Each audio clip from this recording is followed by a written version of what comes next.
Hey, Mike, let's talk about this Anduril partnership, but I also want to sort of mix in there this idea of the DoD budget and what you think long-term can be done as folks like Elon Musk and Vivek Ramaswamy using Doge try to actually look at the costs of our defense budget.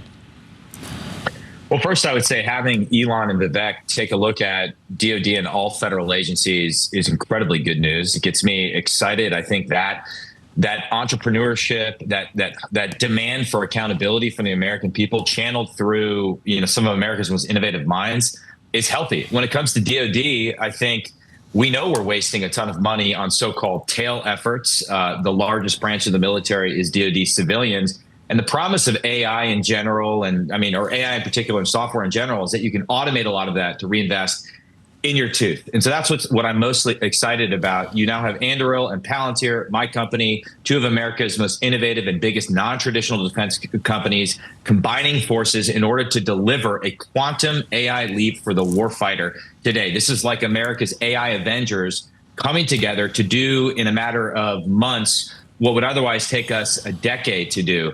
The time is over for innovation theater. We need to demand results right now. And when it comes to the DoD budget, particularly on AI spending is a joke. About 0.2% of the budget goes to AI. If you just increase that to 2%, it's still not a big amount of money in the grand scheme of things, but it could have a transformative effect on the battlefield in terms of our ability to deter our enemies and, if necessary, destroy them in combat. So, look, Palantir is on again today. That's at 50, anywhere but here. 50 times sales. Palantir is right back on today. Isn't it? What's the multiple to revenues of Palantir? Yeah, but there they have a rule of 40. They've got good gross margins and good fast growth. But Palantir, I'm going to try to find someone on for tomorrow and then maybe the next day. Maybe there's a Palantir person who's like the treasurer. If we could get that. There is a growing cast of executives from the company who will come on our air. Today it was their head of defense on this expanded contract with Special Ops. Right, their Think guy was presented. Alex, I know you've got a close relationship with Alex Karp.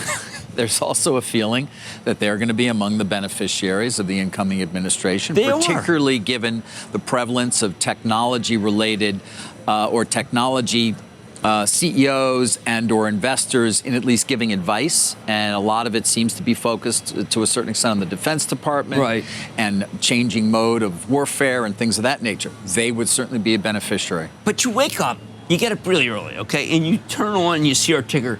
And there's Palantir's up to like $5.80. Nothing's happening. But there are people who are now trading literally around the clock, and they're moving Palantir up, and they're watching and they're thinking, this is something I thought you could do when I was in 1981. I said, well, one of my bosses said, listen, I can move this stock with just some buying. These guys are in, and they want to move it up. That's what they live for. They live to move the stock up, and then they don't sell. David, they hodl. Hodl? Hold on for dear life. Oh, thank you. How many times do we have to explain that? Listen, I'm old. What do you want from me? Oh, man. Yeah. Yeah, you... I mean, I make you look like Stop it. What's the word? Palantir announcing a partnership with the defense tech startup Anduril today with the goal of ensuring America leads the AI race, and that's also a focus of Silicon Valley in the new year. My Deirdre Bosa has more on that in today's Tech Check. Morning, Dee. Hey, good morning, Carl. So a pair of notes from here on the ground are making the rounds in tech at the moment that look to government and defense as themes at the earliest stages of the investment cycle that will continue to win next year as Silicon Valley's influence in the next administration only grows. Now, the first is Y Combinator's request for startups in 2025. It lists government software as its first idea. It reads, it's hard to think of something that sounds less appealing as a place to look for startup ideas than the government. But if you're up for digging in that space, we'd love to hear from you. And the second one is VC firm Andreessen Horowitz's list of big ideas in tech for 2025. It puts American dynamism at the very top and argues that, quote, we must invest in technologies that enable rapid force projection, energy, space, and AI advancements can all play a critical role in hardening our capabilities against our international rivals. Now, it certainly helps that Palantir is one of the most successful Silicon Valley stories of the last few years.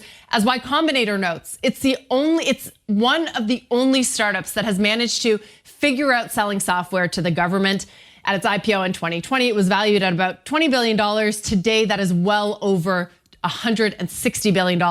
In fact, I was at an event here in San Francisco last week, and 3 separate founders described their startups to me as the Palantir of X. For a long time, it was the Uber of X, but at least anecdotally, it feels like the narrative is shifting, and Silicon Valley's ethos of innovation, it's now converging with Washington's priorities. It also helps that President-elect Trump's circle of Silicon Valley advisors are running companies with government contracts like Elon Musk, or they're VCs that have invested in defense startups like David Sachs, selected as AI and crypto czar, and Mark Andreessen of Andreessen Horowitz, who is reportedly helping to recruit for DOGE, the Department of Government Efficiency. Now, the new aspiration in Silicon Valley, it's not just disruption for legacy software applications, but it's really impact on critical infrastructure, national resilience, and geopolitics, especially as the AI race increasingly gets painted as China versus US, autocratic versus democratic development. Now, this is already proving lucrative for the companies that can figure it out. You mentioned Palantir hitting an all-time high today after giving up those gains, now down more than 12%. There's also SpaceX, of course, a private company, Elon Musk's private company, mulling a deal that would put its valuation at $350 billion. Now, of course, important caveat here, guys, for every Palantir or Anduril or SpaceX, there are dozens of startups in the defense or government space that have discovered the hard way that navigating government is a grind, and this could be more hype than sustainable strategy. But at the earliest stages of investment, there seems to be more than ever at least a willingness to try, and that's what people here have their eye on. It reminds me of Alex Karp talking about how software is one of our greatest assets geopolitically. Clearly, he's put that to use with Palantir. But this idea, and I'm sure Democrats will complain about conflict of interest, but that we have these advisors in these top roles strategically advising the president on AI around geopolitics, that we haven't had that before, have we? Not to this extent, although I will say that Silicon Valley and tech from here originated as sort of an alliance between government and startups. We've certainly moved really far away from those ideas, over the last few decades, but it's kind of converging once again. It was interesting to see, one of Elon Musk's first tweets after the election was a tweet directly to Anduril founder Palmer Luckey saying, we need to open this up. We need to get government and defense startups more involved together. So it feels like, at least here, people are watching for this to be just the beginning. We've got a number of partnerships between Anduril and OpenAI, Palantir and Anduril, and this is likely to continue. It is interesting. On the one hand, you've got libertarians who want to bust up a lot of industrial complexes, and yet others want to leverage that government spending for their own businesses. We'll see how it pans out in the coming years. Dee, thanks so much. Please leave a like on this video so more people will see it. And while you're down there, please consider subscribing. It's free, and you can always change your mind. Thanks for watching, and hopefully I'll see you in the next video.